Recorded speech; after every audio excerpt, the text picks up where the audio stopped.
What on people thems. So I have been seeing like Cynthia Erivo and Adam Lambert popping up on Instagram. And like I always do, when I feel there's something particularly special, I just dip off it. But I am seeing all kinds of comments. So even like on here, was there Friday night, absolutely electric, extended standing ovation. Felt like you were witnessing something that would live on for a long time.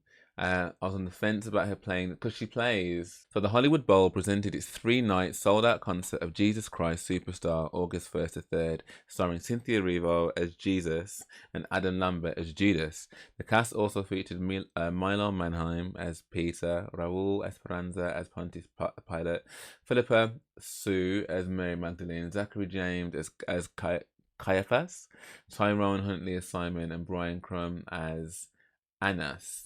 Josh Gad and Josh Stamos both played the role of King Herod, with Stamos playing the role August 1st, while Gad recovered from COVID-19.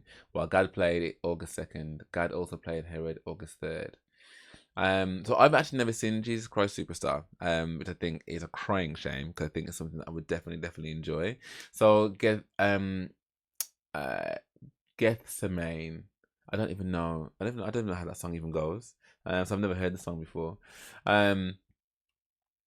But yeah, some of these comments like are just incredible. I was on the fence about her playing this role, but after hearing this, she blew me away. I mean, I thought only one person could sing this song as good as this, but wow, just wow. I was there Saturday night, powerful and moving. Never experienced that before in a show this size. I will never forget it. Tried for 3 years, seems like 30. Could you ask as much from any other man? The power of this lyric sung so powerfully by a female. She could sing the phone book. Possible in the first time someone singing has been so amazing that it brought me to tears. What a moment. Bravo. She's simply a marvel, a one-time generation talent. Okay, so I'm seeing some fantastic comments here. So I need to not only understand like what this song is, because it seems to be so moving for everybody.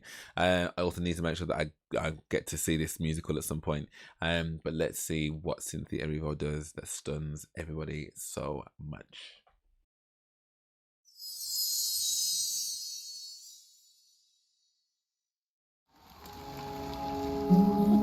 Stay awake with me,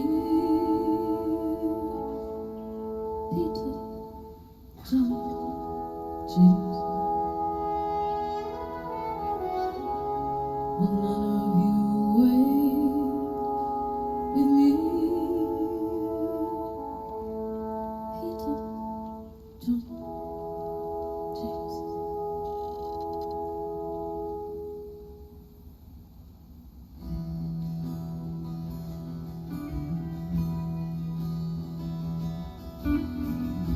I only want to say, if there is a way, take this cup away from me, for I don't want to taste its poison, feel it burn me. I have changed. I'm not as sure as when we started then. I was inspired. Now I'm sad and tired. Listen, surely I've exceeded expectations. Tried for 3 years, seems like 30. Could you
Just watch me now. See how I die. See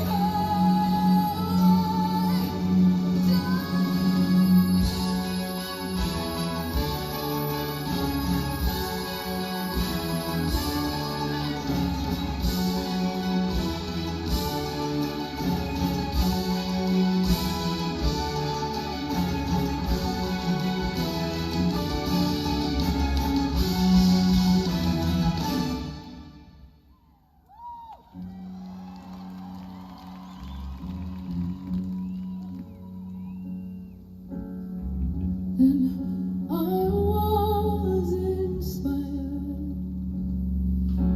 Now I'm sad and tired. After all I tried for 3 years, seems like 90. Why then never scared to finish what I started, what you started. I didn't start it, God, I will be done.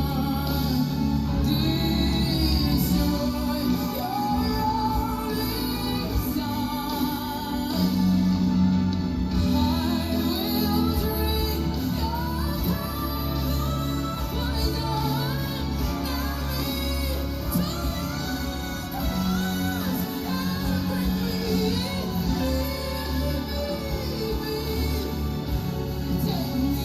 your poison,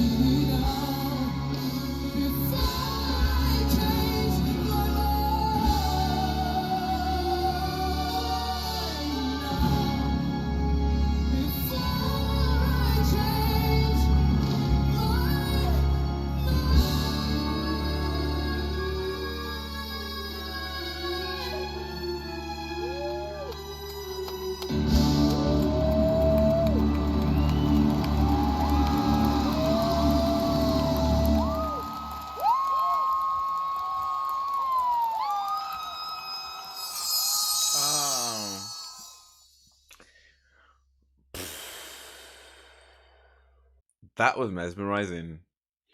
And I think because I've never seen it before, I definitely feel like I've heard I have to know, my Lord. I have to know, my Lord.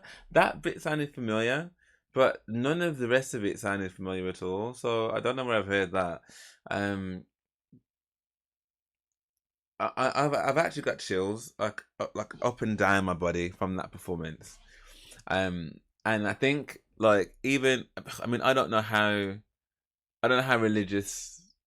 I mean, you've got Jesus and Judas and Pontius Pilate. Like there are so many Mary Magdalene. You've got so many religious like icons, iconic figures from the Christian faith and stuff that are in this. That I would imagine that it is quite religious in that sense. But I think for me, what is really palpable about that is that Jesus, as does the Bible tell us, that he died for our sins and stuff, and that God gave his only son to save mankind.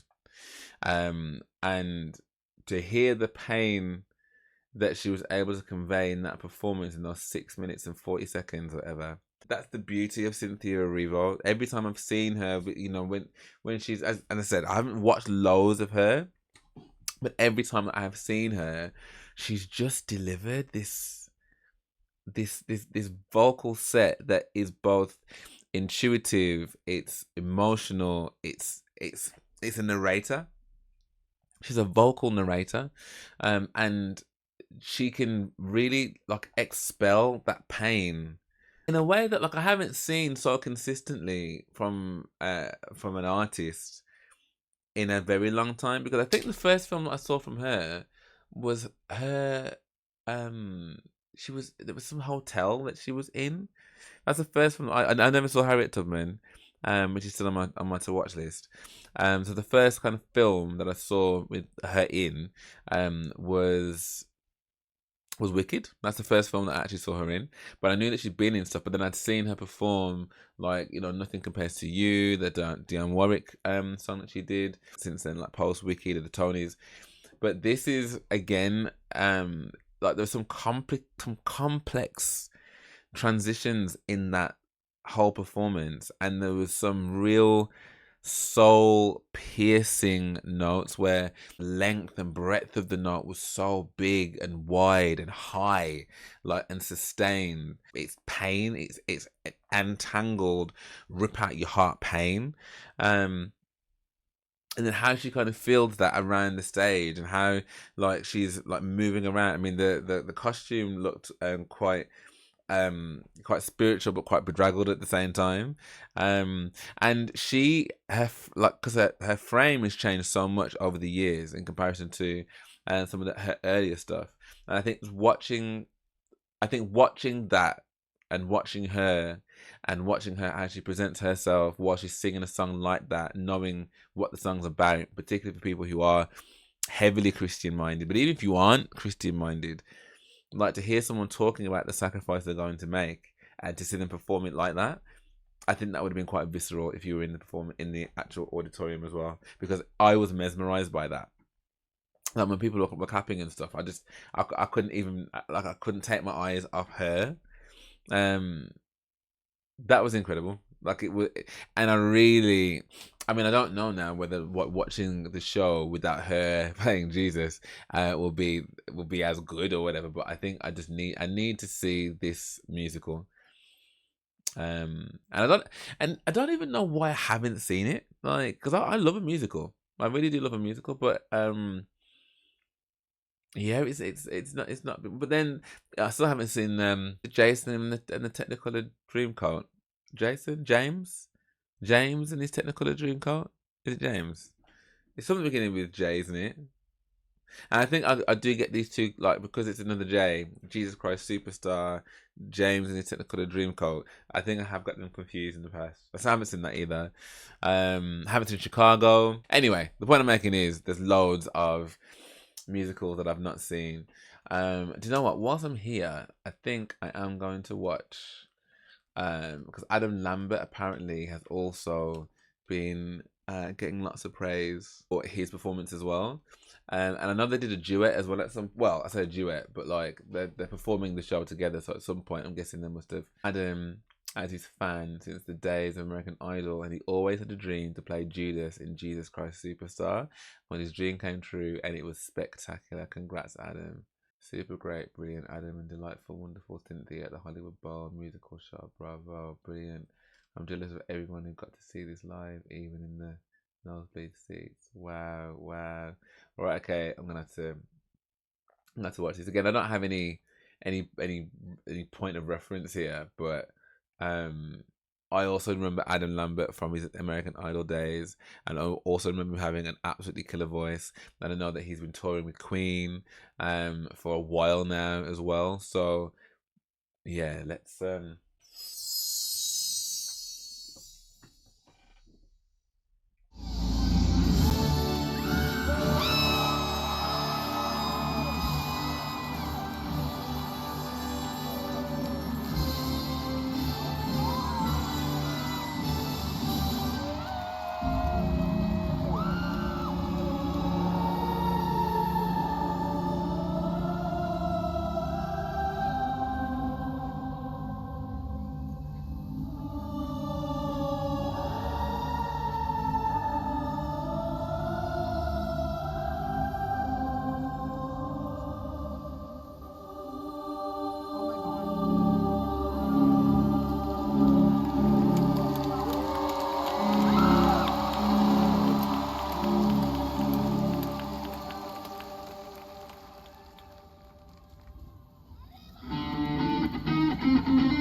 My mind is screaming at last, all too well. I can see where we are soon be.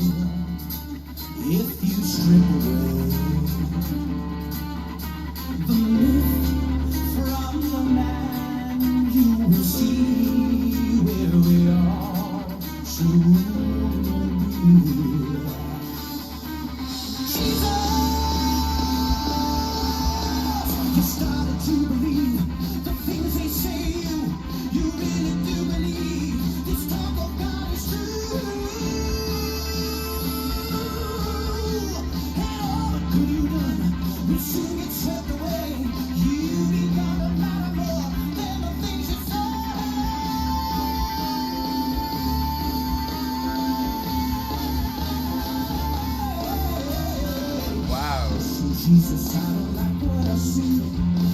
All I ask is that you listen to me. And remember, I've been your right-hand man all along. You have set them all on fire. They think they found the new Messiah. And they'll hurt you when they find you're wrong. Listen, I remember when this whole thing began. No talk of God, then we called you a man. And believe me, my admiration for you hasn't died. But every word you say today gets twisted around some other way. And they'll hurt you when they find you lied. Nazareth, you're famous, I'm sure the state of great unknown, like his father carving would make good. Table, chairs, and oak kitchens would have suited Jesus best. He didn't cause nobody harm, no one alarm. Listen, Jesus, do you care for the race? Don't you see we must keep in our place? We are occupied. Have you forgotten how the devil we are? I'm frightened by the crowd, so we are getting much too loud. And no questions if we go too far. If we go too far.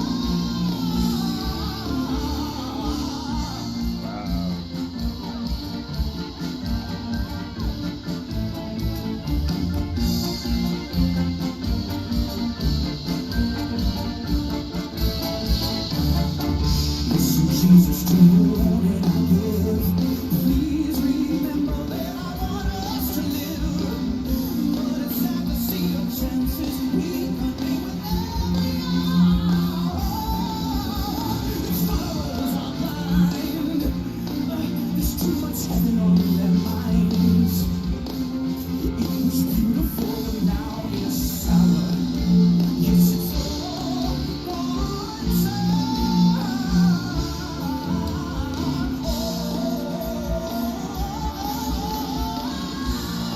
Listen to the warning I give. Please remember that I want us to live. So come on, listen to me. Listen to me. Jesus,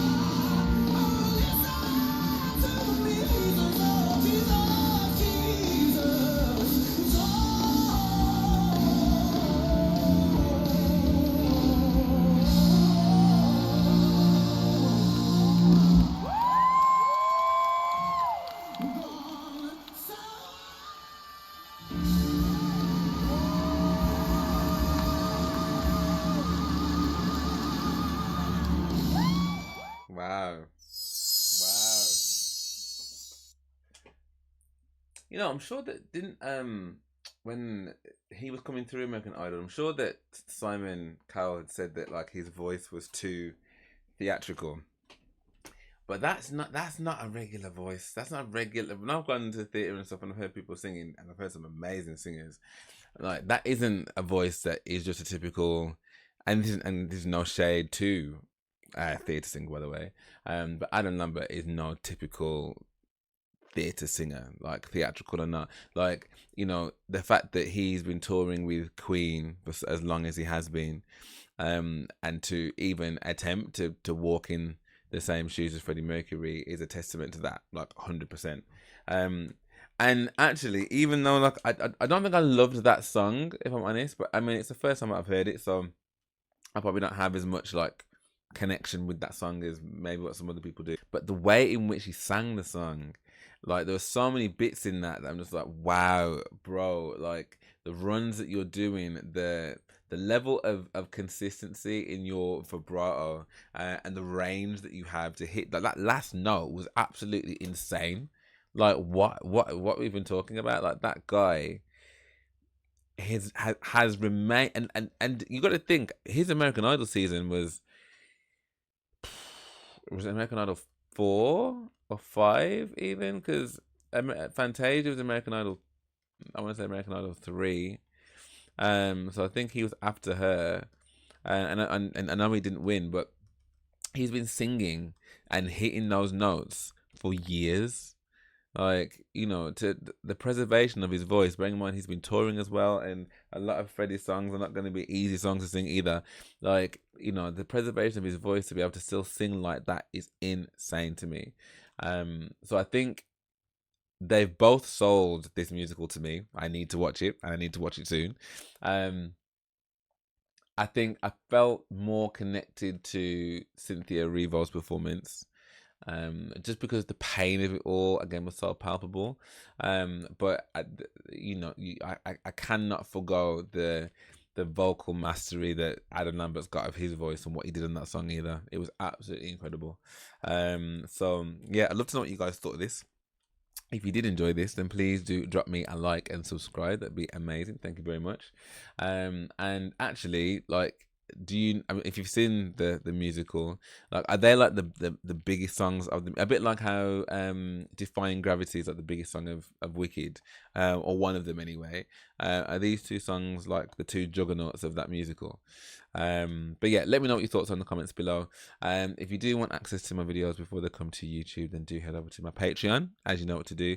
But like I said, I'm not quite sure what's happening with Room to 703 Reacts at the moment because I can't get access to it. So you might want to head over to Patreon. And also I do have my new channel, Room to 703 Chats, which I'd love for you to go and follow as well. So yeah, for now, thank you for watching, and I hope to see you on the next one.